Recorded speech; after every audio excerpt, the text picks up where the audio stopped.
So I have a review of this stuff, Plasti-Dip's Flexible Glossifier Coating. I've never used this before, so I went ahead and did some tests. I took EVA foam pieces, I hit them with 2 coats of Plasti-Dip, then an adhesive promoter, and then 4 different metallic finishes, acrylics.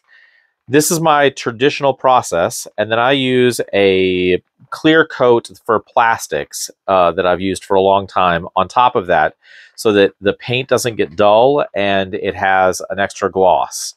That particular paint, even though it's for plastics, tends to crack when put under stress. So I did test with these, and I'm very pleased with the results. You can see they have high reflectivity. They look nice and metallic, but they also retain a great deal of flexibility, right? So that's the Rust-Oleum magnetic paint.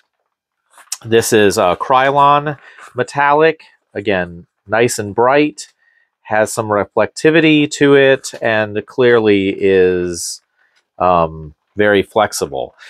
Krylon, same thing. I've used all these paints on builds before, so these are ones that I'm familiar with and wanted to test out. You can see how nice the reflectivity still is.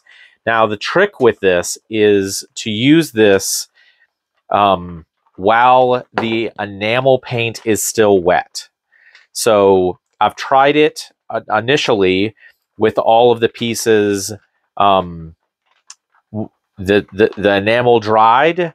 Then I went ahead and applied the glossifier, and all of those pieces came out dull and foggy, the way that some clear coats respond to metallics. So I went ahead and tried hitting it when the paint was wet after applying the paint, and the result is, I think, really impressive. I've been handling these so they're not fogging up or getting cloudy because of fingerprints or oils from my hands.